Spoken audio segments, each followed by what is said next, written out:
Hi, I'm Bill, and welcome to my channel, Fuji Vagabond.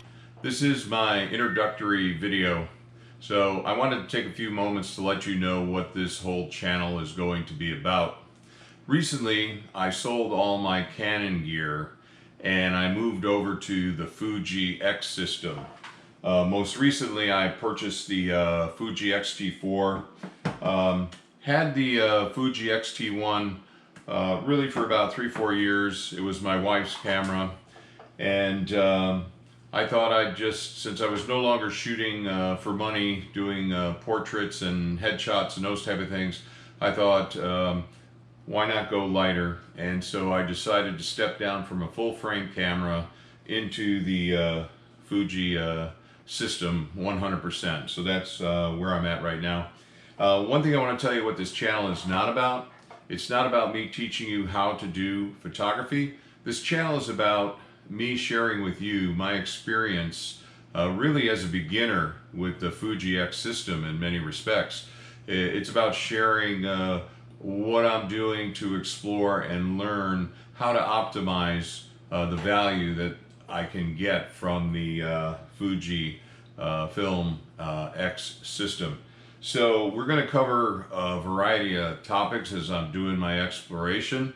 I really enjoy portrait photography, so a lot of the content may be around portrait photography. And I also think I'm a crummy landscape photographer, so I'm really going to put some effort into trying to learn how to do landscapes. You know, how do I put together a good composition? How do I know how much sky, let's say, to have in the image and those type of things? Really, my passion is people, and that's why I enjoy portrait photography so much.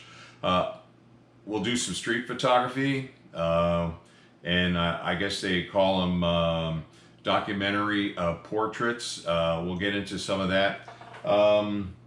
We'll work and share some information on learning how to leverage the Fuji X system for off-camera flash, and I expect on-camera flash as well. We'll get into the different types of lenses that are available for the Fuji X system and why I've chosen which lenses I have.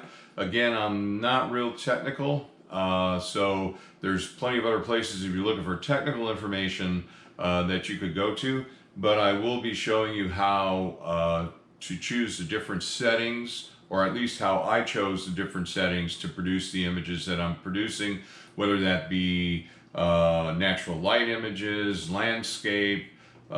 Recently I rented a 70 by 300 millimeter lens and I shot some sports, so I think, you know, to explore how much can I use my Fuji X system for sports, because often I hear it's not a really sports type camera system, so I want to explore that.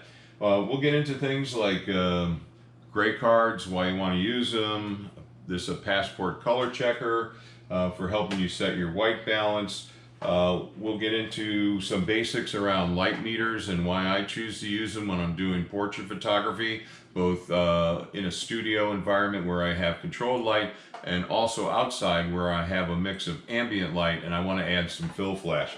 So really, there's going to be a range of topics. We'll touch a little bit about why I use Capture One for Fuji, and why I use Adobe Premiere Pro. I've started to use the X-T4 to shoot video for our 12th Avenue Cuisine YouTube channel, which is focused on an outdoor pizza oven.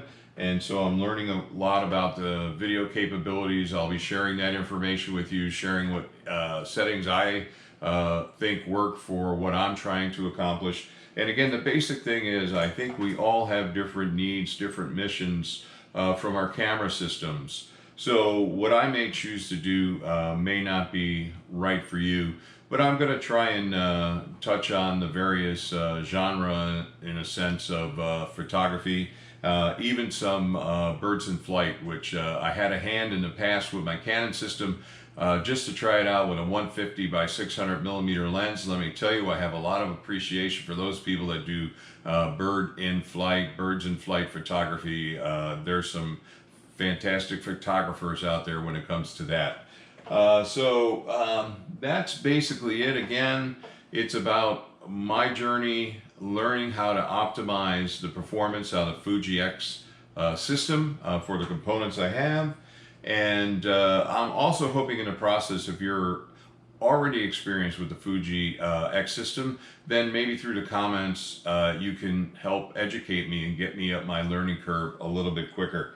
So I think I kind of gave you a general feel for what we're going to be doing. You know, I hope you take time to drop back in. As always, what drives the channel are comments and questions. Other than that, if you like this kind of content, please give it a thumbs up. As always, a like, share, and subscribe. And you will notice in the description of the videos that I'll be producing, many of the items that I use in the video will have a link to an Amazon site or another retailer. If you're looking to make a purchase, in particular on Amazon, I hope you'll check out one of our links and use that link to go to Amazon, because even if you don't buy the product that's at the end of our link, but buy something else within a 24-hour period, we'll get some credit for your purchase. It's all anonymized. I don't know who buys what, but it would be appreciated if you want to help support our channel. Okay, I think that's about it. I've probably said too much already. And one more thing, I'll show the good with the bad. Again, part of learning is failing. So I'll show you the failures along the way, just as I'll show you and share the successes, which I hope I have a few of. So, okay, that's about it. Till next time.